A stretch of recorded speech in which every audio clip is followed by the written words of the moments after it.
Hi everyone, and welcome to today's Drama Hospital recap. As always, don't forget to subscribe so you don't miss any of our videos or recaps. Oh my goodness, this week just doesn't let up, does it? So let's get right to it. At the hospital, Morgan is restrained in a bed at the hospital. He's worried about Kiki. He wants Michael to get him out. Apparently, Carly and Sonny are having a meeting with Dr. Maddox, and Morgan knows Sonny can walk, and Michael says that he didn't know this fairly recent event, and it was a business maneuver by Sonny. Morgan still feels he had control of the situation until Kiki came in. Like, not to blame her, but just he's like, I wasn't scared, and the guys were doing what I wanted them to do, and So Michael never once tries to make Morgan feel bad or feel like a burden, and Morgan tries to get out of his restraints when Michael leaves for food. And he isn't successful on his own, but a nurse comes in. I believe her name was Cassie, and Morgan says he needs to use the restroom, and he's so embarrassed and had a bad few days and asks her to let him out of the restraints so he can go use the restroom. If anyone here watches Fear the Walking Dead, the same thing happened where he was under arrest and he asked for her to, and a young kid too, around his age, to undo the restraints, and the nurse did. Well, in this one, Morgan just kind of she gives him privacy. In the other show, there was a distraction. But obviously, this nurse does not watch Fear the Walking Dead because she removes Morgan's restraints. Griffin Monroe is going to be the surgeon that operates on Kiki, and Franco is really intense that the doctors do right by her. And there's a chance Kiki may be paralyzed, and he's going to make sure that they get updates during the surgery. So Ava tells Franco that Paul Hornsby blackmailed her into using the gallery's front for moving arms. That's my crock pot. My food's ready. Yay! And she blames herself for Kiki getting hurt. Ava is having a crisis of conscience and is thinking about everyone she ever hurt, namely Connie, and she draws parallels between Connie and Kiki, and Ava feels full responsibility for Kiki getting shot because she never paid for what she did, and Kiki's paying for her sins. And then Morgan comes up to them and he asks about Kiki, and then Ava turns around and blames Morgan again. So, the fastest change of thought ever. And there's an update on Kiki. So Franco gets Morgan to leave, but Morgan still makes it, so he can hear the conversation. So the bullet is proving harder to remove than they originally thought. And the guy gives, the doctor, or the nurse, I don't know, gives a very vague, still hopeful, but just matter of fact. And Ava is going on about how Kiki could be paralyzed if she doesn't die on the table, and that's what Morgan hears. So Dante stayed with Lulu all night. Yay, heart. And they gave him scrubs so he didn't have to be in his wet clothes. That was nice. You'd be treating another person for hypothermia. And Laura comes in. He tells her about the rescue, and he loves Lulu and Rocco, and they mean everything to him. So Lulu wakes up, and she tells him about, why the guy threw her off the boat, that, something was going wrong with a shipment, and there was trouble with some kid on the pier.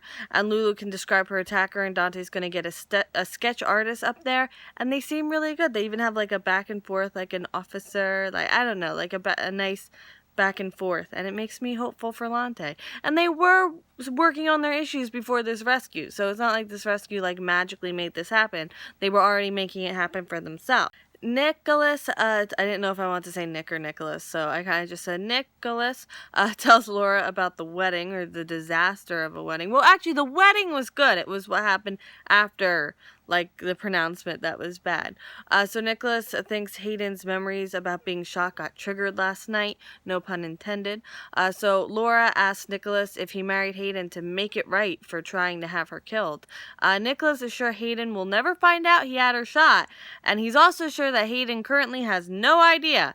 Why would she marry him if she knew? Who knows? I knows. Well, we all think we knows, but who knows? So first sign of trouble, he's going to do whatever it takes to protect himself and Spencer. But it's already way too late for that, because Hayden is an awesome con artist, and She's got skill. Nicholas has no idea. She's been investigating him with Curtis. So Nicholas comes to see Lulu. He asks her if she and Dante are going to tear up the divorce papers and get back together. And Lulu says their troubles didn't disappear because he rescued her, which I think they should just keep going on the track they're going and work through the article about fixing your relationship. Maybe get like professional couples counseling too. It could help. So Nicholas wants Lulu to get to know Hayden while she's living at Windermere. Oh, and Lulu wants to live at Windermere.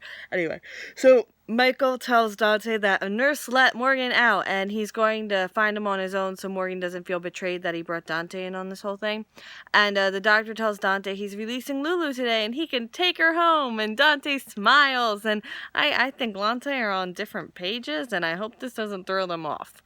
Ava talks about when Kiki was a baby and just starting to walk and how she'd fall, but then she'd laugh because she was so fearless. And Ava thinks Kiki took the bullet for Morgan and implies that Morgan's life isn't worth anything. And that's when Morgan walks away. Not good. At the pier, Hayden is at the pier and Curtis is there. And he questions why she's there. And he keeps pushing her about getting shot and how being at the wedding affected her. And she tells Curtis she doesn't want Nicholas to know she still thinks about the shooting, so she doesn't appear vulnerable. And he puts two and two together and asks if her husband, because he saw her wedding ring, he knows, is the one who wanted her dead. So he thinks she wanted to be a princess, and that's why she's overlooking this whole thing. He has no idea. And she says Nicholas doesn't know she knows, and she's planning on using it as leverage. I'm not gonna lie, Curtis kind of laughs in her face. Like, dude, I know, like, I don't know. I know we don't like Hayden, and she's, like, not our favorite person, but you gotta give credit where credit is due, and she's a really good con. She is.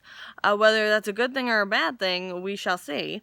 Hayden believes Nicholas isn't like that anymore. He wouldn't hurt me. He's a different person. He's a wonderful father.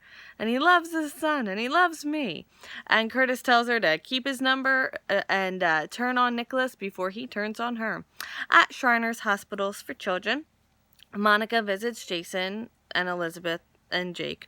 And Monica doesn't think she'd ever talk to Elizabeth again if it wasn't for Jake and Jason, which she wouldn't really have a reason to. Besides Jake and Jason, like, she has no connection to her. Maybe they go, like, far. No, because I don't know. Do they go far back? I don't think so. I don't know.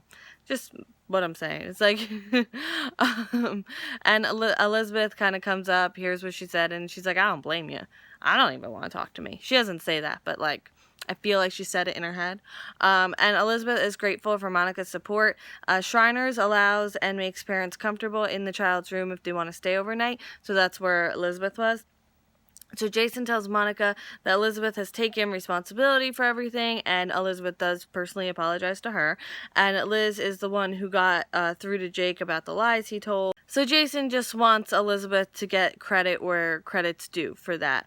Elizabeth knows since she didn't accept that she and Jason were over, that's why Jake wasn't accepting it, and she was blinded to the fact that Jake was responsible for the things in the house. And then they both talk about, her and Jason talk about how they didn't realize how much Jake was picking up on their mess and the feelings between them and the unresolved and the lies. And he says, Jason brings this up, how they were friends before he knew who she was, and he'd like it if they can be friends again. Which I think is probably the best thing since Jake is in the picture. Like, if Jake was in the picture, then, do as you will. But since Jake is in the picture. Elizabeth realizes she had a choice the night of the nurses' ball when Nicholas told her the truth, and she made the wrong choice, and Jason wants to move on, and she does too. The secret set them both free to build and rebuild their lives, and Jason still wants to be there for Cam and Aiden, and, like, she's really happy to hear that, and he's really happy that he has a lot of money and doesn't have to shovel snow anymore. Can I have some of that money? Because I don't like shoveling snow either. And he knows his history and he knows who he is, even if he doesn't have memories of it, and that's more than he had last year. And now end scene, because really there were only like 3 places people were today. Thank goodness. I love it when, like, characters don't move between places, because it just makes it so much easier. Anyway, end scene. Monica tells Jason and Elizabeth, the doctors have come up with a treatment plan, and Jason has to, well, he gets a text message, and I think he might, like, make a phone call, but anyway, Liz tells Monica that, they talked and have decided to be co-parents. Monica credits Elizabeth with helping Jason survive the initial accident that brought him back to Port Charles, and it turns out Sam had texted Jason that she's thinking of Jake and misses him. Hayden arrives at the hospital, and she and Nick talk and hug, and that's gonna, I can't wait. May sweeps, maybe? Dante tells Lulu and Laura that, Lulu's being released, and it hits Lulu that she thought she was never going to see Rocco again or hear one of her mom's bad jokes. I think that was directed towards Laura. Maybe it was directed towards Dante. I'm not sure. But Dante says that, they can go to Windermere together to get Rocco and come home with him. And Lulu's like, I'm sorry, but I think I'll be more comfortable at Windermere. So hopefully this doesn't throw them off track, because they're really getting to a good place, and maybe her moving in would just throw it off. So I think they should stay on the course they're on. Please. They're very fragile right now. Michael tells Ava and Franco about Kiki's call and what happened on the pier, and that she did in fact jump in front of Morgan, which is what Ava felt had happened. So they tell him Morgan was just there, and Michael offers to do anything for them, and Franco says, keep Morgan away from Kiki. Ava prayed all night long for Kiki, and Franco prayed too, and now they're praying together, and Dr. Monroe comes up, and they all have dramatic soap opera stares. That was... I'm a future star, everyone. And not a laughing matter, one more thing happened today. Morgan is now on the roof of the hospital. And he climbs up on the ledge and is, like, very close to the edge. And he's thinking about jumping. Not good. No, don't do that. Like, first of all, there's a lot of reasons not to do that. One, like, just don't. But also, Kiki is dying because she tried to save his life. So him just throwing his life away and killing himself would be the ultimate disrespect for Kiki. So the promo shows that someone comes up on that ledge and talks to him, whether it's like a ghost or an actual person, I don't know. But I think that's the main point that they should push with, because he's going to just dismiss anything else. Like, he thinks he's worthless. He knows other people think he's worthless. So that's not going to work, just telling him he's worth something. Push the fact that Kiki is fighting for her life because she tried to save Morgan's life. That's what I hope. Oh my goodness, tomorrow's Friday, isn't it? Oh, tomorrow's gonna be, oh my goodness. Right? Okay. Anyway, thank you so much for watching today's video. If you liked it, please give it a thumbs up. It would mean so much. And if you're feeling charitable, I have a link in the description to a YouCaring campaign. We're trying to raise money to save our animal sanctuary, and if you could please check it out. I added some winter pictures on there, probably more to come, and there's an adorable picture of me and the donkey. Hey! But I will thank you so much. Even if you just share it and bring awareness, it would mean so much. And I will see you tomorrow for more General Hospital. I hope you have a great day, and I hope tomorrow's episode, I can't, right? I just can't.